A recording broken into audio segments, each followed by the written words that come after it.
Good day, Dr. Marini and my classmate. My name is Stephen. I'll be discussing on the psychometric inventory on career development inventory by Super. What is psychometrics? Actually, psychometrics is a field of study concerned with the theory and techniques of psychological measurement. And the field is concerned with the objective measurement of skills, knowledges, attitudes, mental disorders, personality traits. It also looks into educational and career achievement of individuals. Let's go deeper into super theory of career stages because that's a fundamental which gives rise to the super's career development inventory. Basically, when super's theory talks about a lot on lifespan of a person, how individuals implement their inner being and the self-concept in choosing the career in their path. Basically, the theory talks about that people are different in their abilities and their personalities, and the characters and values and traits. And each person qualifies by virtue for a certain job where they are very suitable because of their characters. And each occupation has a certain characteristic patterns which fits a person, ability and personality traits. This is what is theory by Super on career stages. Based on this career stages theory, Super in 1974 came out with a structured model of adolescent vocational development and career maturity. This model basically contains 5 dimensions. It looks into the orientation and planful attitudes, life stages and vocational development tasks of individual, their curiosity and the willingness to explore the world of job, the information concerning education and vocational options and opportunity. The 4th dimension is decision-making principles and practices. And the last is a realistic judgment about oneself and suitability on occupations. Now, based on this 5 dimension, in 1981, Super revised his colleagues revised, and they removed the last dimension, realistic judgment, because to their understanding, these realistic judgments actually happens in the later stage of the adolescent or adults. So therefore, it doesn't carry much of value in the Super works value inventory. What Super did, he carried out a factor analysis with his CDI or the Career Development Inventory. We call it CDI Form 1 with his research team. And they created 3 scales and 4 dimensions, as earlier mentioned: planning, orientations, resources for explorations, information and decision making are the 4 skills. And each scale contains items designed to measure or the aspects of the 4 dimensions described in the Super structure model of career maturity. Later, Super revised it, right? And after more in-depth research, he expanded and the measurements and the dimension, which led to formation of Form 3, right? That you call it Super's Work Value Inventory 3. He has transformed it into a 6 scale and contains 191 item instrument. This is based on the revised model of the career maturity by Super. Later, this Form 3 went through another process of factor analysis after the years of researches, and they came up with a more manageable approach of having 120 items, and they call it Form 4 or SuperWorks Value Inventory Form 4, with 5 skills which emerged as the contemporary version of CDI version, which started to be used across the global by everyone in their research. I'll explain more detail as we go forward. The CDI Form 4 was published in the Consulting Psychology Press and became famous, and many researchers started using this inventory in their research. It contains manuals and materials on how to run the CDI inventory. The inventory is available in both school versions and also the college and university versions. They divide in 2 versions to help people to use it for school students and also for their college students on choosing their career path. And it contains 120 gender fair items. Basically, it caters for both sexes, male and female. And this CDI actually divides into 2 parts. One part talks about career orientation. The other part talks about the knowledge of preferred occupations, right? And the part 1 includes 4 skills. It measures career planning, career exploration, career decision making, and world of work informations. Whereas the part 2 consists of one scale that measures the knowledge of preferred occupations.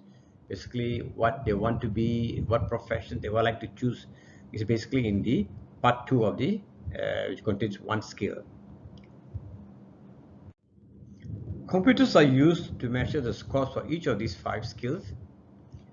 In addition to the scores for each of these 5 skills, the scoring service provides 3 composite scores derived from summing individual scale scores. Basically, they look into the interactions of each of these scales to one another. For the career development attitudes, they call it CDA, it combines the career planning and career exploration skills to look at their interaction. For career development knowledge and skills, CDK we call it, it combines the decision making and the world of work informations on the interactions. Finally, they took the CDA, the total CDA, and the total CDK means of measurements, and they come up with the career orientation tools, and they look at the interaction between CDA and CDK composite to understand the relationships between all these skills. I'll explain more details in next slides.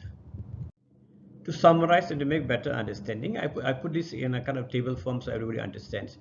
There's 2 parts I earlier talked to you about: career orientations and knowledge preferred occupations. Under career orientations, there are 2 sections.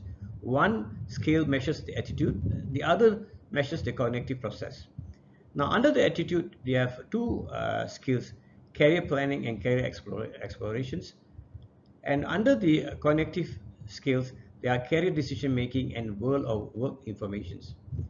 Now, what they did is they brought the 2 skills together, career planning and career explorations, and combined it as one composite, and they created a career development attitude. And then they did a measurement on that. And for the other cognitive process, they combine the career decision making with the world of work information, and then they form a career development knowledge and skills, and they measure the interactions. Finally, what they combine, the means of the career development attitude, CDA, and the means of career development knowledge and skills, and they look at the interaction, and they look under the title of career orientation total. All right. So with this, I think you can understand better what I was mentioning earlier. One of the most important aspects of any instrument, it is its reliability. All right. So what is reliability? Reliability is basically talks about a degree which the result of measurements or the accuracy of the of its output. So when you talk about CDI, basically you're looking at the internal consistency of Cronbach coefficient alpha and the stability based on the retest of correlation coefficients. Now, based on the research on this CDI, the alpha coefficients range from 0.75 to 0.9 for attitude skills. When you compare to cognitive skills, it ranges from 0.53 to 0.87. Whereas for the test-retest data, it indicates that it's a lower CDI for individual skills compared to the composite score reliabilities.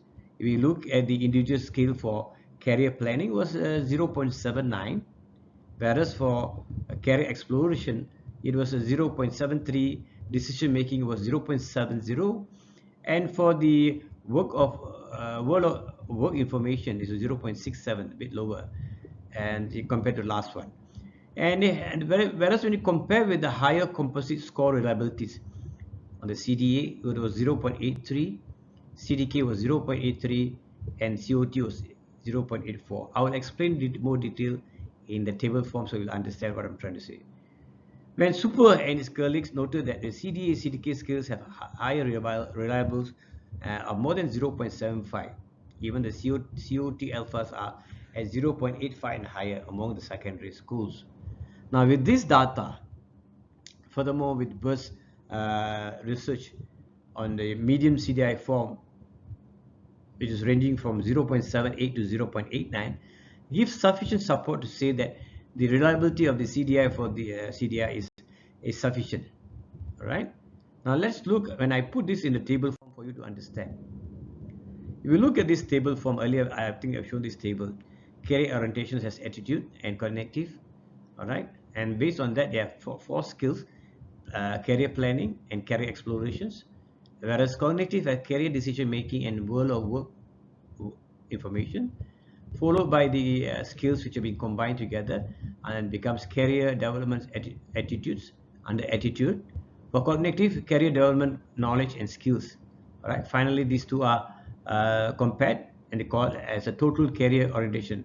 When we look at the alpha, compact alpha of the first line, it shows 0.79 for career planning, 0.73 for explorations, and 0.83 for the composite of combination of both for interactions are higher. And also you look at the career development knowledge and skill for cognitive was 0.83. Finally, the total combination of between the composite CDA and CDK gives you the alpha of 0.84.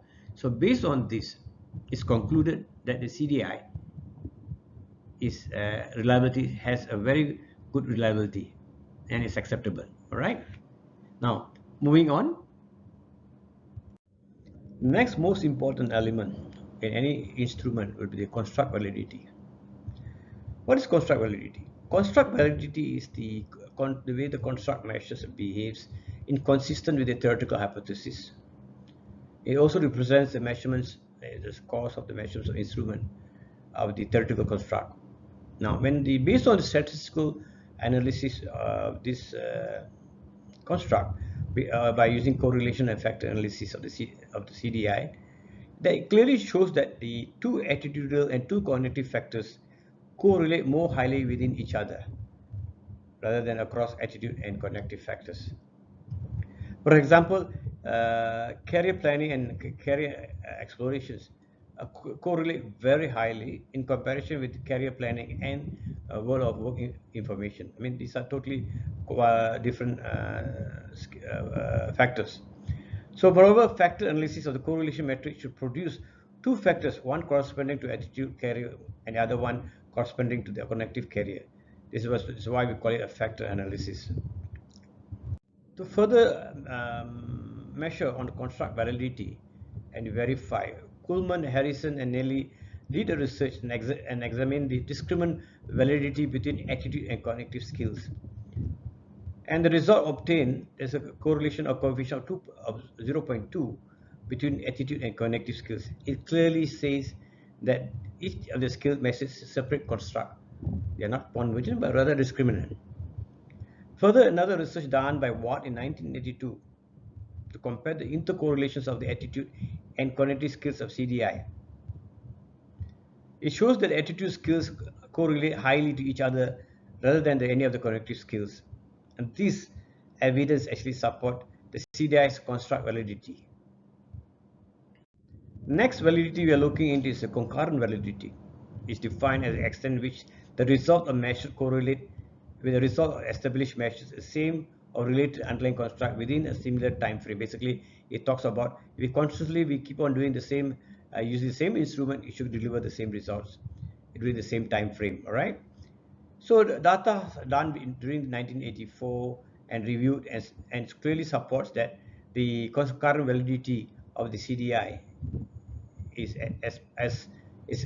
reliable and is valid in that sense. All right. Another important part of the validity is the predictive validity, the ability of the instrument to be able to predict what is actually intended for. What it did, a small number of studies were examined the predictive validity of CDI. As Wally earlier mentioned, the definition of predictive validity is a degree which tests scores accurately, predicts scores on a criterion measure. So DuPont he did a research in 1992. He administered the first four skills of CDI to high school seniors in Quebec, Canada. And then after 1 year later, he called them up by phone and found out that 60% of them actually they predicted the choice of a carrier based on the CDI, and most of them followed through. So what is trying to say that 60% of the prediction done using the CDI came out true. So the predictive validity of this CDI is actually acceptable, all right, based on this study. With this, I end my presentations, and apologies for any shortcomings, and I hope I've covered as much as possible on the instrument of CDI. And with this, I end my session. Thank you to Dr. Marini and everyone for listening to me. Bye.